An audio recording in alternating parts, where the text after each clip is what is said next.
السلام علیکم کلاس میں آپ کی اسلامیات کی teacher miss Nazia Ismail the knowledge school Quaid campus Lahore سے۔ کلاس آج ہم پڑھیں گے اپنی اسلامیات کی کتاب باب دوم میں ایمانیات و عبادات کا تفصیلی سوال۔ جیسا کہ ہم اپنے پچھلے لیکچر میں اس کا پہلا حصہ یعنی ہاف پارٹ کر چکے ہیں اور ہاف آج کریں گے۔ تفصیلی سوال میں ہمارا ہے عقیدہ توحید پر جامع نوٹ تحریر کریں، جس میں یہ پورا ہمارا چیپٹر ہی آ جاتا ہے۔ جیسے اس میں سب سے پہلے ہم نے توحید کا تعارف بتایا کہ توحید کیا ہوتی ہے، توحید کے کیا معنی ہیں، ہم نے یہ بتایا۔ اس کے بعد ہم نے عقیدہ توحید کی اقسام بتائی۔ عقیدہ توحید کی اقسام میں جاتا ہے توحید ربوبیت، توحید الوہیت اور توحید اسماء و صفات۔ آج ہم پڑھیں گے اس میں شرک اور اس کی اقسام، یعنی عقیدہ توحید میں جو لوگ شریک ٹھہراتے ہیں اور ان کی اقسام کون سی ہے۔ جو شخص عقیدہ توحید پر ایمان نہیں رکھتا وہ شرک کا ارتکاب کرتا ہے۔ عقیدہ توحید کو نہ ماننے والا شرک کا ارتکاب کرتا ہے۔ شرک کا جو لفظی معنی ہوتا ہے حصے دار اور ساجی ٹھہرانا ہے، یعنی اللہ تعالیٰ کے ساتھ کسی کو حصے دار بنانا شرک کہلاتا ہے۔ جو شرک ہے نا ایک کبیرہ گناہ ہے، اللہ تعالیٰ ہر گناہ معاف کر دیتا ہے سوائے اگر اس کے ساتھ کوئی شریک ٹھہرایا جائے۔ شریعت کی اصطلاح وہ ہوتے ہیں احکام جن کا مجموعہ نبی پاک صلی اللہ علیہ وآلہ وسلم کے ذریعے ہمیں پہنچایا گیا ہو۔ شریعت کی اصطلاح میں اللہ تعالیٰ کی ربوبیت، الوہیت اور اسماء صفات میں کسی کو اس کا شریک اور حصے دار بنانا شرک کہلاتا ہے۔ آگے شرک کی اقسام جیسے عقیدہ توحید کی اقسام تھی، ویسے ہی اب شرک کی اقسام ہے ذات میں شرک۔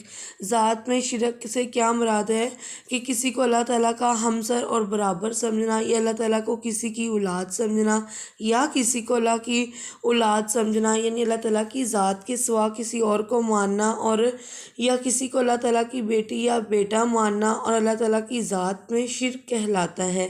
اللہ تعالیٰ کا ارشاد ہے لم یلد ولم یولد، یہ سورۃ الاخلاص کی آیت ہے۔ اس کا ترجمہ ہے نہ وہ کسی کا باپ ہے اور نہ وہ کسی کا بیٹا ہے۔ اس کے بعد آ جاتا ہے ہمارے پاس الوہیت میں شرک۔ ہم نے پیچھے بھی پڑھا الوہیت کیا ہوتی ہے۔ الوہیت سے مراد ہے کہ یکتائی، عبادت میں یکتائی۔ لیکن جب ہم الوہیت میں شرک پڑھیں گے تو اس میں آئے گا اللہ تعالیٰ کی ذات کے علاوہ کسی اور کو عبادت کے لائق سمجھنا، اور یہ اللہ کے سوا کسی کے ساتھ عبادت میں شریک کرنا، کسی کو الوہیت میں شرک کرنا ہے۔ اللہ تعالیٰ کی عظمت کا تقاضا یہ ہے کہ صرف اسی کی عبادت کی جائے۔ اللہ تعالیٰ نے قرآن مجید میں ارشاد فرمایا اللہ تعبدوا الا ایاہ، سورۃ بنی اسرائیل۔ ترجمہ ہے کہ تم اس کے سوا کسی کی عبادت نہ کرو۔ اس کے بعد آ جاتا ہے صفات میں شرک، یعنی اللہ تعالیٰ کی خوبیوں میں شرک ٹھہرانا۔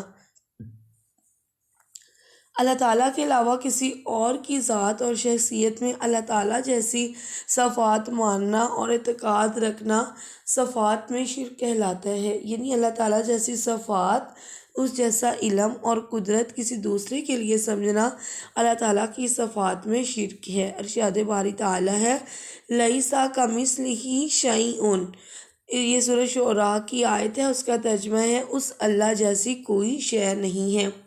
تمام مخلوق اللہ تعالیٰ کی محتاج ہے اور اس میں جو صفات پائی جاتی ہیں وہ اللہ تعالیٰ کی طرف سے عطا کردہ ہے، جبکہ اللہ تعالیٰ کی تمام صفات ذاتی ہیں اور کسی کی عطا کردہ نہیں ہے۔ اس کے بعد آ جاتا ہے عقیدہ توحید کے اثرات۔ عقیدہ توحید کو ماننے والے شخص غیرت مند اور بہادر ہوتا ہے، کیونکہ اسے یقین ہوتا ہے کہ تمام قوتوں کا مالک اللہ تعالیٰ ہے۔ وہ صرف اور صرف اسی کے سامنے جھکتا ہے اور صرف اسی سے ڈرتا ہے۔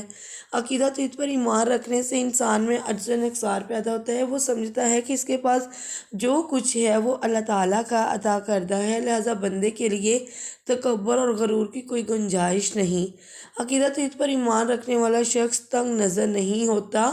اس کا اس بات پر ایمان ہوتا ہے کہ تمام کائنات کا خالق اور سب کو پالنے والا اللہ تعالیٰ ہے، اسی وجہ سے وہ ساری مخلوق کی بھلائی اور بہتری چاہتا ہے۔ عقیدہ توحید انسان میں صبر و قناعت، بلند ہمتی اور توکل جیسی صفات پیدا کرتا ہے، یعنی اس میں صبر لاتا ہے اور اس کو حوصلہ دیتا ہے، یہ خوبیاں پیدا کرتا ہے جس کی وجہ سے انسان مشکل سے مشکل کام اور بڑی سے بڑی تکلیف سے پریشان نہیں ہوتا۔ عقیدہ توحید انسانوں کے درمیان مساوات اور برابری پیدا کرتا ہے، ذات پات اور دیگر معاشرتی تقسیم سے آزاد کر دیتا ہے۔ عقیدہ توحید پر ایمان رکھنے والا انسان پر امید ہوتا ہے اور وہ پرسکون اور اطمینان بخش زندگی گزارتا ہے۔ کلاس یہاں پر ہمارا یہ تفصیلی سوال پورا ہوتا ہے، کیونکہ ہم یہ شارٹ میں ہی سارا تفصیلی سوال کر چکے ہیں، تو اس لیے میں نے اس کا یہ سیکنڈ ہاف آج آپ کو دے دیا ہے، کیونکہ ہم نے اس میں پہلے پڑھا ہوا ہے۔ پہلا ہاف پارٹ تو ہم اسکول میں کر چکے ہیں، جیسے اس میں توحید کا تعارف آ جائے گا، عقیدہ توحید کی اقسام، اس کے بعد شرک اور اس کی اقسام بھی ہم پڑھ چکے ہیں۔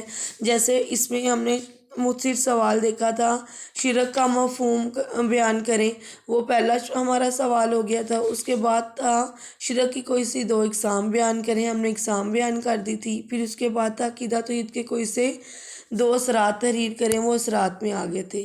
اسی طرح یہ ہمارا آج تفصیلی سوال پورا ہوا۔ اپنا خیال رکھیے گا کلاس۔ اللہ حافظ۔